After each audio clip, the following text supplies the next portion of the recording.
All right, so this is black to move. What should he do? Yeah, I don't want. Sometimes I stink up the dojo.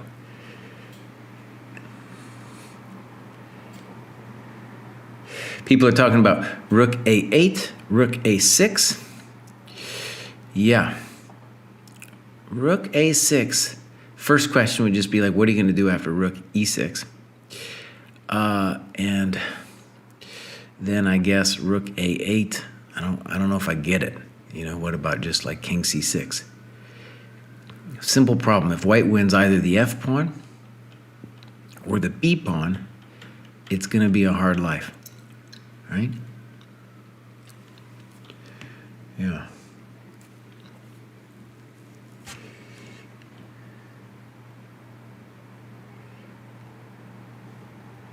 If king c6, then rook a4.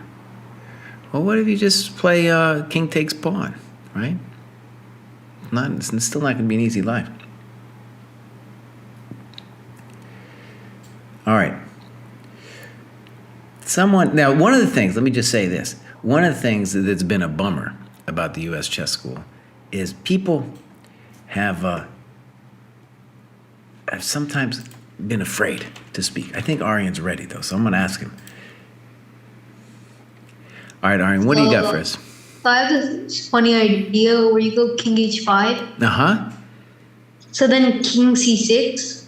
Okay, let's try it out. So king h5, king c6. Now rook a4. Okay, yeah. And then if you take the pawn, I play h6. Okay.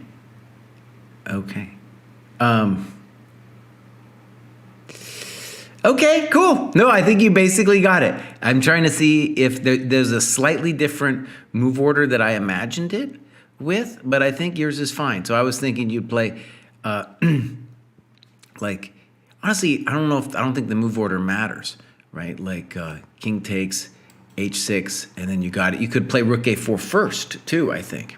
Yeah. Okay, very good. So let me backstep that a second and just show the beauty of that. Very, anti-intuitive. And the self-stalemate stuff, it's when you're told it's a problem, it's a lot of times easier than when you're at the board. It's so hard sometimes to imagine. This, by the way, was a variation that Petrosian found from a game he played. It was a planned variation in a game he had against Korshner, I believe, 1971. Okay, great, Aryan. That was well done. Let's go to the next one. Oh, jeez, I'm already showing everything. I'm already showing everything. This position, okay. It's okay if I showed the first move. The first move might not be right. I spent some time looking at this. Is very hectic. This is a game that Anderson, the famous Endgame player, played against Larson in 1975.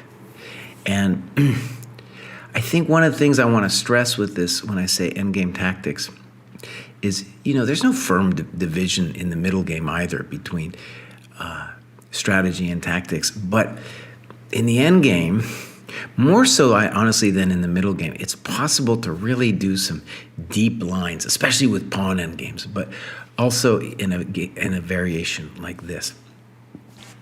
So let's spend a moment here and imagine here is white to play. I'm always putting the person who is to move at the bottom. Anderson is white against Larson as black. And let's imagine this. I think maybe I'm going to try to simplify it, even though maybe you guys have already figured it out. Should white play rook d7 or e5? And let me just say, this is hot. This is a very hot position. There's not a lot of room for error.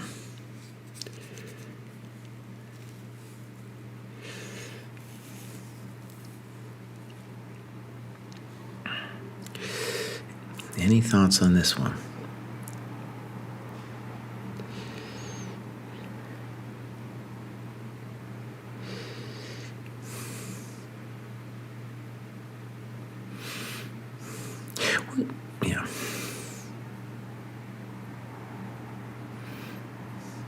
While you guys are thinking about it, one thing that's challenging about positions like this is, imagine just being in a game and you get here. It's hard. It's gonna be hard to know whether you think you're better or worse or equal here, right? It's gonna be hard to know whether you're white or black. Definitely, I guess if you're black, imagine this was a King's Indian or a Benoni. You're just terrified that the d6 pawn is going to fall. But likewise, black's got some runners himself.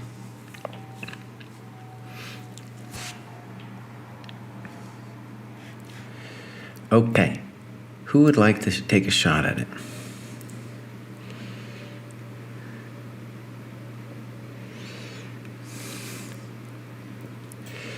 Maybe I should just call on Rio, man. That guy's in a celebratory mood. I'm gonna start calling on people. I don't even want to wait. I'm cruel. All right, I'm calling on Vihan. I think he wants to be unmuted. Ask to unmute. So I think E5. Okay. Is after rook D7, they go G4. And then that looks kind of scary. Very good. And what's the especially scary thing about it? Because H4 and G3 is coming. Right. And I guess what I would say is, oh man, if he gets here, it's already a bad omen, man, because it's check. Yeah, that's right. Okay, good. So it's kind of process of elimination, right? All right, let's go. So E5. What do you think black's best move is?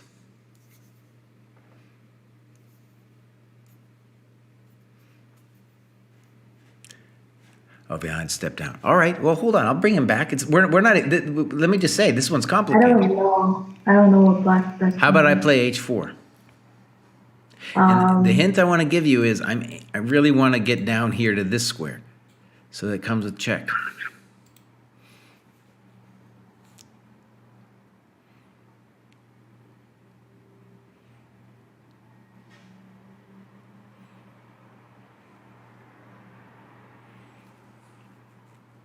I told you this was going to be hot. I told you this is going to be really hot. We'll take. Okay, good. We'll take on D6. All right. So, takes. I'm going to say check to the king. So, oh, check. You're doing fine, by the way.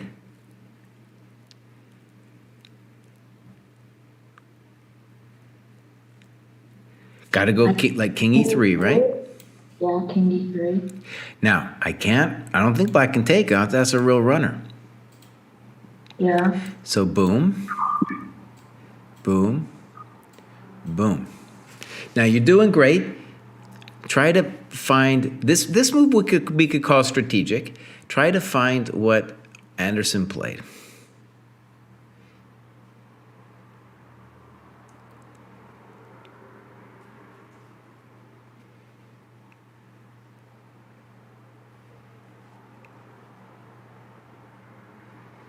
Any ideas about what he did here?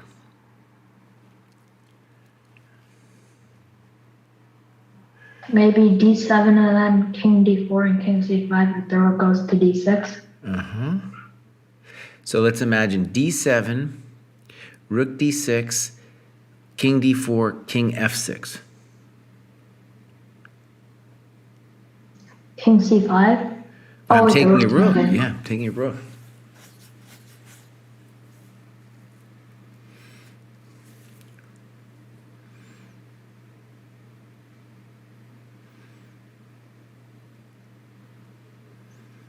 Like rook E2 then? But I take the pawn on D7 though. And then king C6 and try to promote the other D pawn? Okay. In which case, think about it. Now backtrack. Start again here. You can get a better version of what you just did.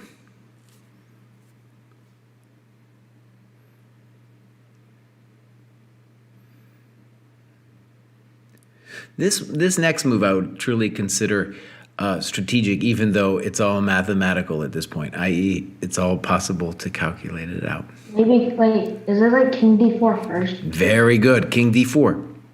When I say strategic, like the king always has to shepherd the pawn. That's the only way it's going to work. So rook takes, king c5, rook d8, d6. Then I'll show you how the game ended. King f6, king c6. Back. d7, f5, rook e8. How about this? Let's give you one more chance. What is the champ move here? What is the champ move here in this position? This one's good to know. This should be an intuitive move here for white. Any idea?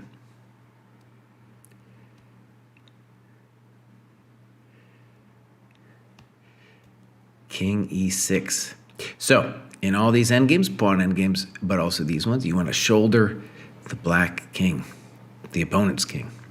f3, rook f8. There's no in for the black king. Rook f4, brutal. And now he resigns. If king g3, we have king f5. Game over. Okay, beautiful. Let's do another one. This one's really intense. I'm going to flip the board. Obviously, black is worse. This is black to move. This is Emanuel Lasker. This is 1910 against a dude named Schlechter. He's obviously in big trouble. This one's fascinating. Take a moment. What should black play?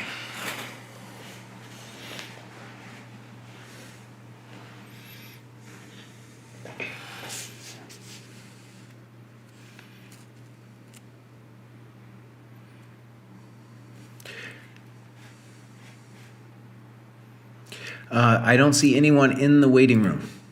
So I'm there. I see a bunch of people, but I do not see anyone in the waiting room.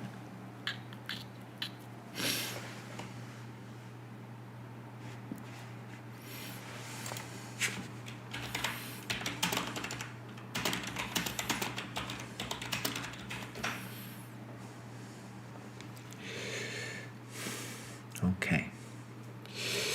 Any ideas for black?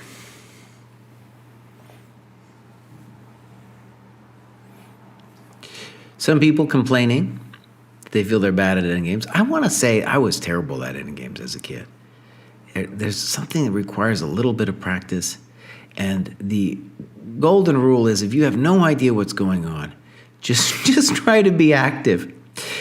And what would activity mean? Obviously, in an endgame like this, it would be your pawn, let's say your A pawn advancing, your king coming up and doing something.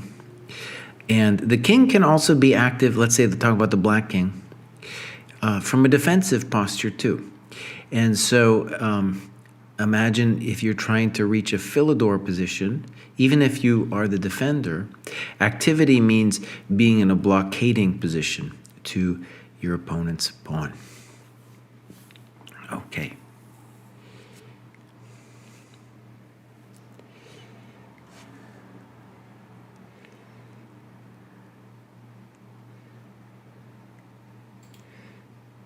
I'm gonna call him Rio. He's a genius, dude. I'm gonna call on him. And I was thinking of F4, but then G4, it doesn't really work due to G4. Yeah, that's true. Okay. Any other ideas? I'm kind of thinking of like rook e4, rook c5, king f6, rook a5, rook c4, and then he's kind of passive probably. Very good. See, Rio, that's why you're going to be an IM, buddy. That's why you're going to be an IM. It's that simple. Rio, while I have you on the line here, while people are considering this, and I'm going to play out your moves because they were absolutely correct. And then we'll give people a chance to ask themselves, do they actually believe you that this is a wrong? I want to ask, is that your first norm that you got?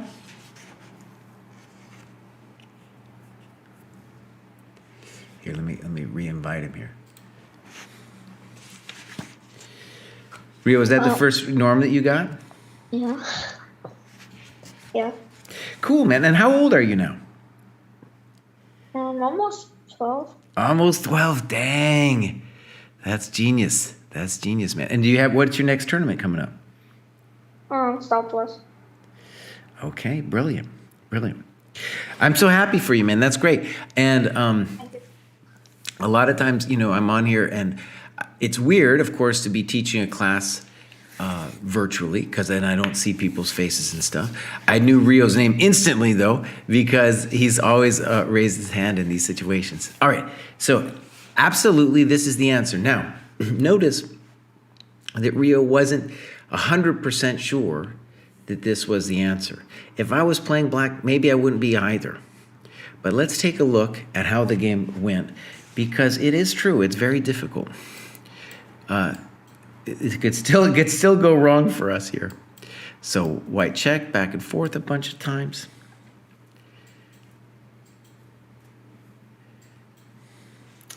All right, rook a2, check this one out. Rook c3, check. King g2, king e5. Rook b2, king f6. And it's just very difficult to make progress. And here's a nice one. He does not play f4 because then rook b3 would happen, right? So simply rook c6. Very difficult. Complete passivity. Complete passivity. So they played a couple more moves, and it was a draw. So one of the things I really like about this endgame is, A, that the guy found it, but also just the idea that rook activity and king activity are often worth 2 pawns. It's very surprising, and especially when we go to, let's say, the beginning of the problem. Yet that pawn on h4 feels very healthy, right? But healthy pawns need healthy pieces. That could be a shirt. We could do a ChessDojo shirt called Healthy Pawns Need Healthy Pieces. All right, beautiful. Let's go on to the next one here. And this is real tricky, and I want to do this from black's perspective, even though it is in fact white's move here. So the first question we're going to ask is, whither should the king go? Should he go here, or should he go here? This position as well, let's say the obvious, it's similar to our last example in that white is up what looks to be 2 healthy pawns. 2 healthy pawns, right?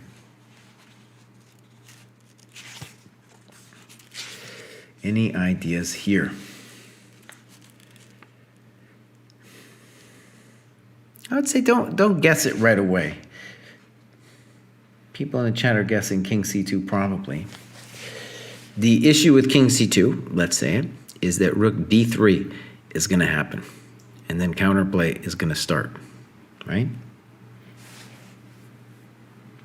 The issue with king e2, pretty clearly, is going to be c3.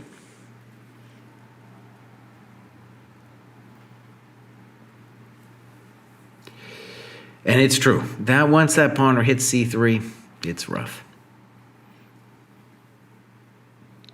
Okay. So, well, let's play king c2. That's what happened in the game. Rook d3. Okay, that much we can do. a5. Rook f3. Okay. a6. Now, someone try to tell me, why is black actually, why is he actually okay? Take a moment here. We're gonna call this black to play and draw. It does not look good here, my friends. Let's be clear. This does not look good for the guy.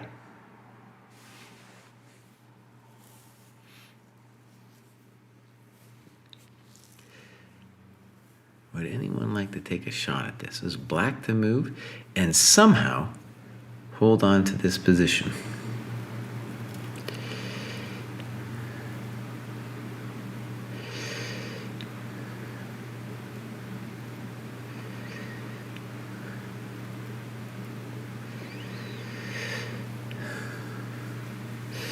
We got somebody saying that king b4 is a draw. Maybe also not so simple with Mr. King b4.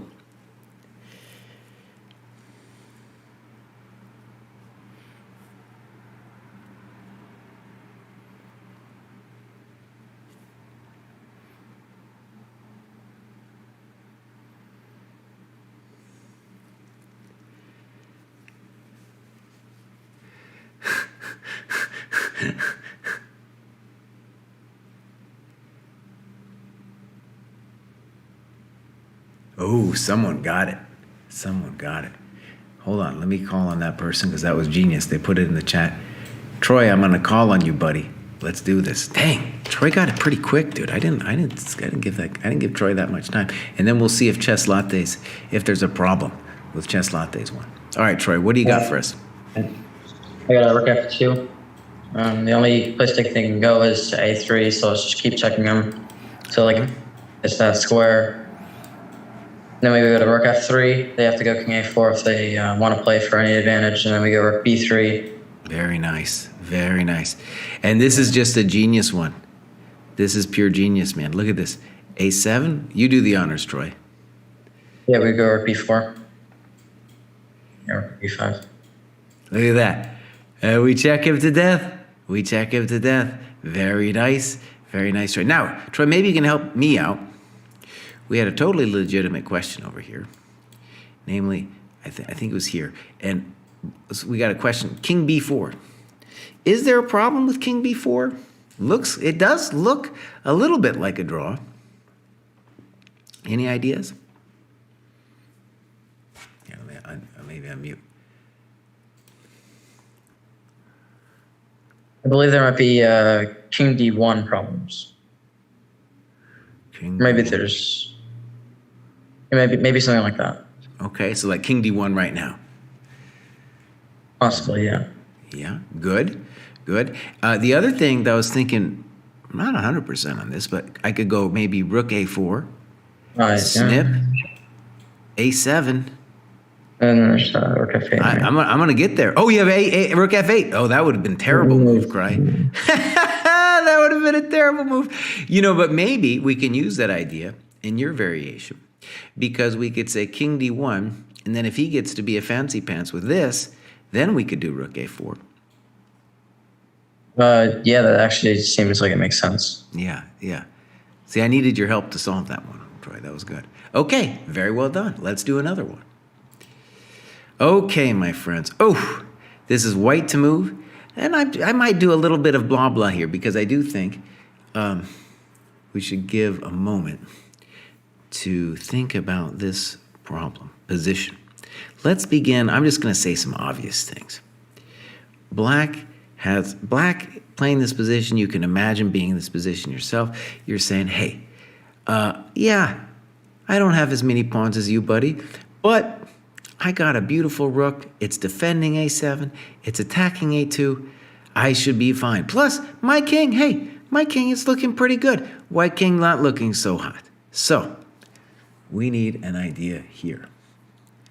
Any idea for white in this position?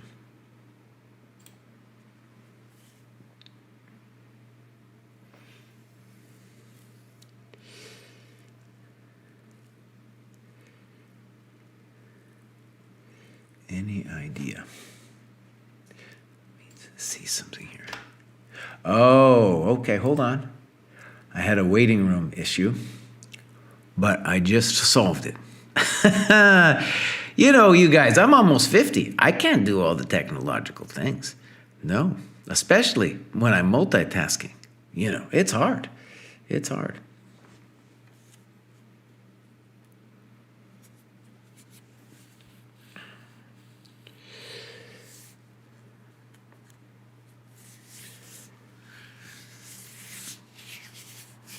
Some people suggesting c5, maybe.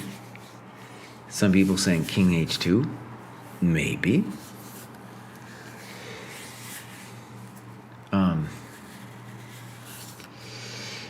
And I guess it's kind of obvious. If c5, we have to contend with bc, and on king h2, we have to contend with rook a2.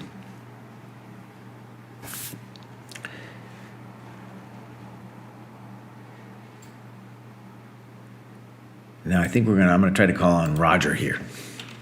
Let's see if we can get Roger here.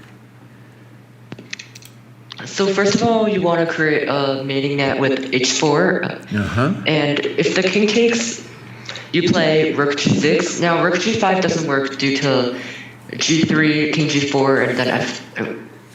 I think it doesn't. Yeah, it doesn't work.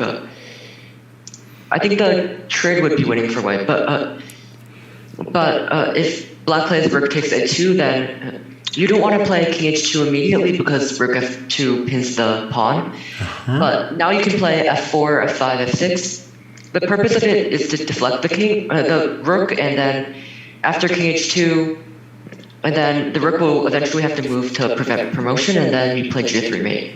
Very nice. Well, we got some strong play today here from people. So let's go through this. Let me just tell a quick story. We got a guy at the dojo, and he said, his name's Mitch. He's a great guy. And he said something that I was like, that's so wrong, but I've heard it so many times before. Namely, what did he say? He said, the difference, how do you know when it's an endgame? Honestly, and not a middle game. Honestly, let me just tell you, I don't know. I don't know when I don't know when it switches over from middle game to end game. But he said this thing, and I've heard it before. In some ways, it makes some sense. Namely, the end game happens when you stop playing for mate. And I think that's very misleading because mate, honestly, it's always there. It's always there. And if you play the end game as if mate was not on the table, you miss so many chances. Because honestly, mate happens more than you'd think. And so let's look at h4 in this position. So h4. And black has a choice. And we're going to look at king takes h4 first. But we are going to go back and look at the choice. So king h4, rook g6. And one of the beautiful things about rook endgames, right, is just thinking about what does it mean to be active. Right? And in this case, suddenly the black king went from seemingly active to just out. And so even if we don't mate the guy, it's important to see that his problem isn't just mate, but the fact that he's not now able to help defend this past f pawn. All right, so this is the way the game went. Rook a2, f4, just like Roger said. And here he resigned. We can imagine this, a5, f5, a4, f6, a3, f7, checked to the miserable king, king h2, a2, f8. Wait, did I mess this up? a2. Did I like spring a pawn? 4, 5, 6. That should be okay.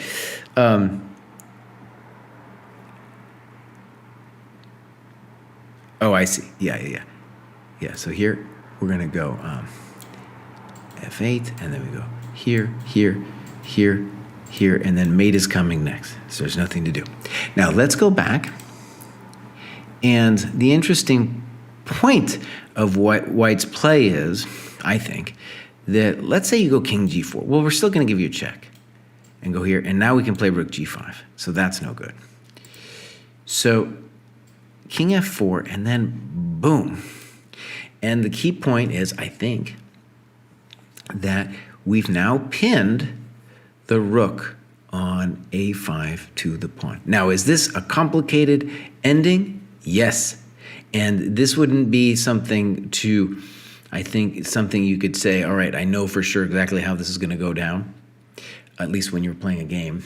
But I think you could definitely say that this is progress, certain progress over the beginning position. Okay, well done, Roger. That was great. Here we go. Oh, shoot. I'm always giving it away. My friends. This one I really like. And this one is a great example of bishops of opposite colors. And something I want to stress is a lie that I was told in poorly written books of when I was a kid was that bishops of opposite color endings are draws. And let's just talk about why the poor books said that. They said that because there are positions where, let's say black here could be up loads and loads of pawns, and the bishop would be able to defend them. Because he can control all the blockading squares, in this case the dark squares, and black cannot. Black can't fight for those dark squares. And so there's well-known positions that I'm sure you've all seen where the pawns can't advance. However, in a lot of ways, I think the bishops of opposite color are more decisive in terms of their results than normal bishops of the same color. Because precisely in positions like this, black has a piece on the light squares that white doesn't. So, just like in the middle game, if he can create an attack on the light squares, then he will essentially be up a piece on those squares.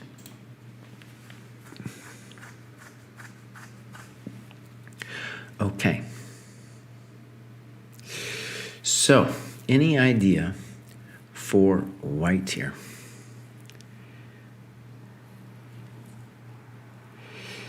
Now, I think Eric is talking about a good idea, but we got to think about it. It's rook e2, king g3, bishop e4. Unfortunately, I can just play king h3.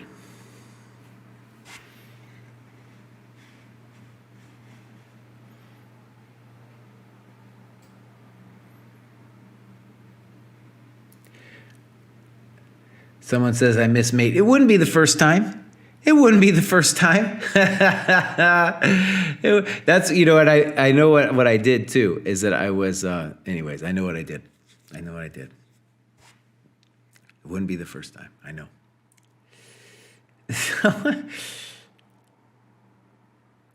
All right, so given Eric's lapse, we'll be able to understand a little bit. So rook e2, king h2, people are then saying h2 there.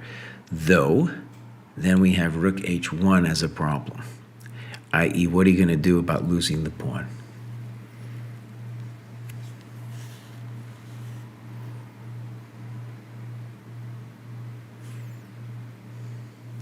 Some people are saying, what about, I think it's king h4 instead of rook e2. King h4, I can play bishop f6, check.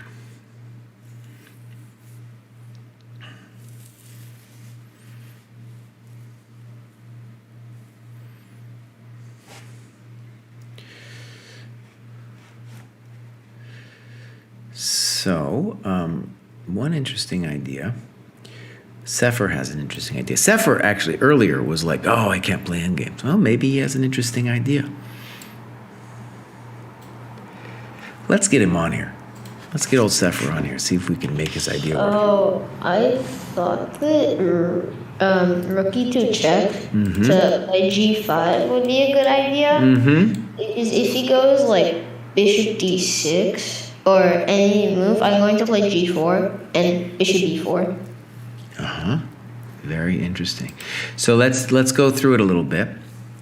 Rook e2, king g3, g5. Now I guess the big question would be, what are you going to do on king f3?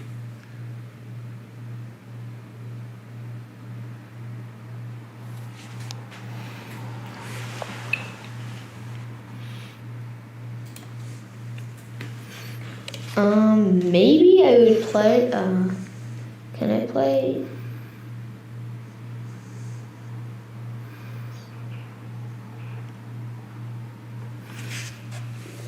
Bishop g4 check? No.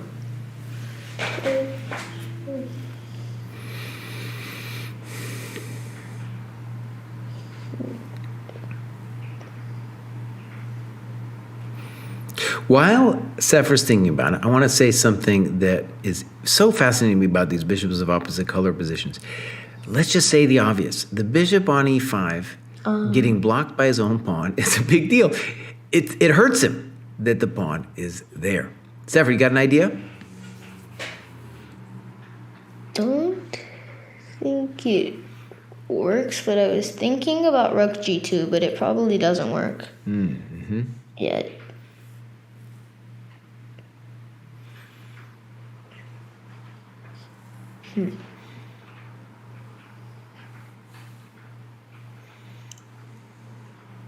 Okay, it's okay. We'll leave it there, and I'll take these arrows off, and somebody else might come up with an idea.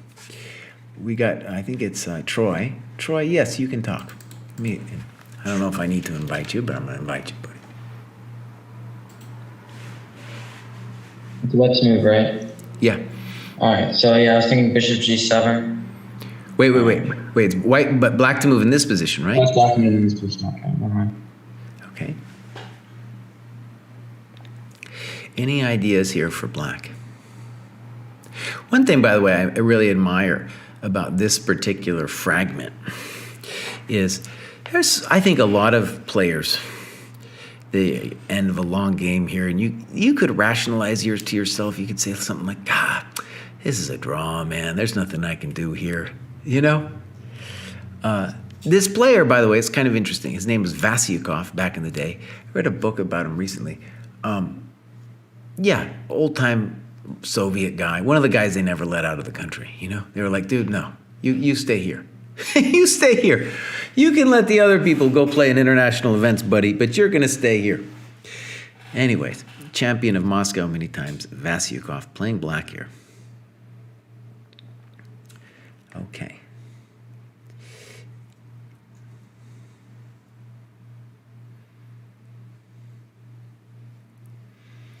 Now, Roger's got an idea. Roger, try to make that, if you feel confident in that, I'm going to call on you.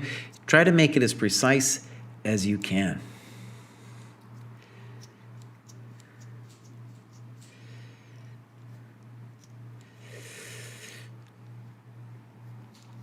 I do think the idea with G5 is powerful. We need more force into our operation.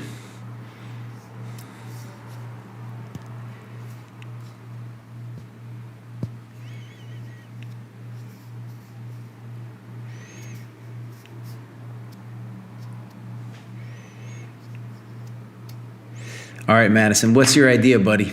You want to come on and tell us what your idea is? Let's do it. I think we have someone in the dojo chat screaming the idea. Someone's got screaming the idea. I was thinking maybe rook d2, check, king g3, and g4. G5, yeah. So I think king f3 is forced, yeah. Then maybe rook, I think rook a2. Rook a2. But I'm going to play like fg. And once I play fg, I'm going to guard this guy. Right? I guard that square. And I can sack the bishop even if I have to. Because, you know, bishop and rook versus rook. Draw. Yeah, I think it's just going to be a draw. I can't really... Okay. All right, Roger might have idea, and then we got a dude named Liart, who's got some hectic analysis going on at the dojo. Some hectic analysis. All right, Roger, are you ready, buddy? You ready to come on? Not exactly, but I can try. All right, let me go back to the beginning position. All right. So I think rook e2, king g3, g5, king f3, and I think g4 you can sack the rook. Okay, let's take a look. So g4 takes. Then now I think I'm really not sure, but I was thinking about going king h4, so that my idea is like h2 and then king h3, bishop e4. So. And then you also have a g-pawn. So, like, for example, if white plays, like, king f2. Okay, let's try king f2, yeah? I think...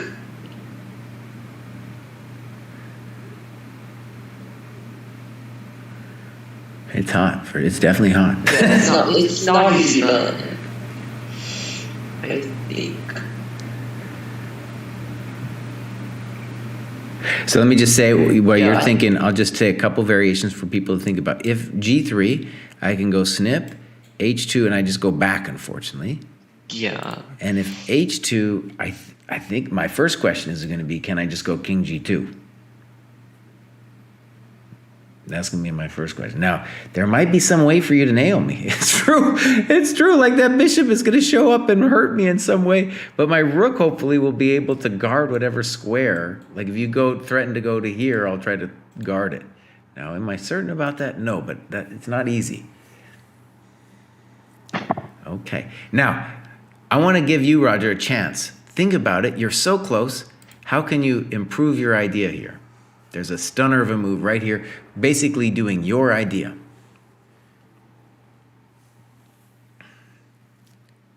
This one's a real beauty. Yeah, Narayan's got it. Let's do it. H2. And I think the reason this is psychologically weird is you're like, wait a second, dude takes with check. But the bummer is on King H4, there's no like weird discovered checks because this is check itself. Boom. So H2, stunner of a move. White gets out of dodge. Rook G5, no possible. And then, what are we going to do? Any ideas? What are we going to do here, my friends? This is a brutal one. I'll give it a moment here. It is, let's just say, in terms of Roger's idea, though, right? We've improved it because we got that full H2 tempo for free because he moved the rook over. We got the H2.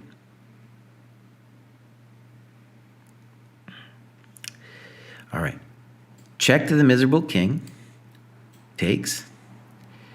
G3. And if rook H1, we have bishop E4. And here, king F3. We got this one. And it's really fascinating. This happens a lot. This bishop is just gone. It's not doing anything. Dude played here. King H3. Oh, man. Totally brutal. Bishop F2. G2. He resigned. I thought that was a great snippet where the bishop, poor dude, just blocked with his own pawn, and also, he was not able to fight for the blockade squares. And it's like we tempted him. We're like, oh, you have a chance to take G5, but it never worked. All right, one more bishops of opposite color. This is the famous Gelfand when he was a kid. I'm assuming close to your age. This is 1980 Gelfand. Let's pause and think about that for a second. This is 2022, excuse me. Gelfand's still playing. This is 1980. This is 42 years ago. And, where's my position, buddy? Kraai, it would help. It would help if you had the position. Obviously, I don't have the position. That's embarrassing. Sometimes chess.com, I'll set a position up, and then it will steal it from me. But that's okay. I can set this thing up. All right, let's set it up. It's a beautiful thing. Amazing. 42 years this dude has been playing the game. Rook A4. Pawn, I remember most of it, hopefully. King over here, right?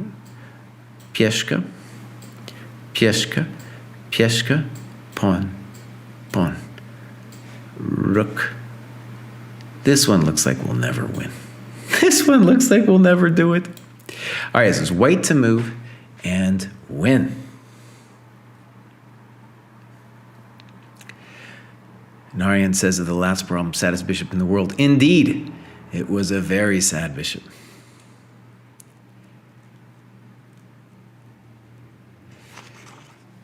We got a great comment in the chat. 1980, before many of the kids' parents were born. Holy moly, that makes me feel even older. Yeah. Sefer's got an amazing variation. Sefer, let's get on here, buddy, and we'll close out the show with your brilliant variation and see if you can finish the job, buddy, with Gelfand of 1980.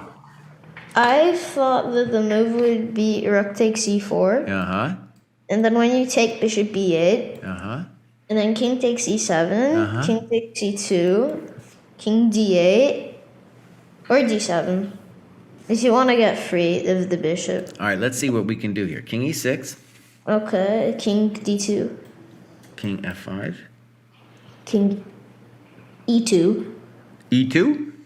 Okay. Actually, no, e3. Okay. King g4. King takes e4.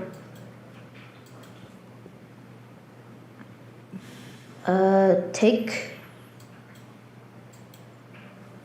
bishop f2 check. Yeah. Nice. Oh, Sefer, buddy, you gonna get an I am norm like Rio? Kill that. Look at this. Bishop f2. He saw it immediately. Bam. Bam. Brilliant. Very nice, Sefer. Sefer didn't even hesitate. He was like, he didn't do that thing where he was like, Kraai caught me in a dirty trick. Game's over. I must have done something wrong. No, bishop f2. Bam. Happened immediately. Woo. We got a great quote in chat, my friends. This is one of the better ones. Jesse is so old that his crimes against chess are no longer prosecutable because there's a statute of limitations. That's definitely true. I'm gonna have to put that one out there in the world. That's great. All right, I want to conclude with something. I'll probably continue with this theme of tactical endgames in the next my next USCS. I don't know when that's going to be. Greg Shahada pulls all the strings around here. I don't decide anything. And what I want to stress is some players get more tactical endgames than others. For the St. Louis Chess Club, I did a lecture called The Builders and the Burners. And there are simply people who get positions that are more strategic and slow, and some people that get them more tactical. So it's not just that Fabi is the greatest tactical endgame player, it's that he gets those positions all the time. I think a great one that he got recently, I mean, he's got so many great tactical endgames, but his latest victory against Fallujah, amazing. Another tactical endgame. Really was some of the hottest positions that you can imagine. And, you know, when you play a really tactical position, you can bet that both sides are going to be making mistakes, as happened also in that game. What am I going to say about the builders and the burners? Magnus often gets these little grinding positions, right? Does Fabi get those? Not as much. Not as much, just in the nature of the play. So, for example, if you take somebody who plays Magnus style, let's say a London player, they're going to get more strategic endgames. And if you play some wild stuff like the King's Indian, you're going to get the wild endgames as well. You're going to get less endgames for sure, but the endgames you do get are going to be more crazy. So we're going to pursue that in the next US Chess School class that I do. Maybe look at some of the tactical endgame players. All right, everybody. Congratulations again to Rio. Fantastic result. I feel like one of the things I want to do with this class is I want to know a lot of the participants more than I do. And hopefully someday after COVID ends, we'll go back to the old times where we do like camps in person, and I'll actually get to meet some of y'all and put, faces to names. All right, everybody. That was great. And I will see you next time. Bye-bye.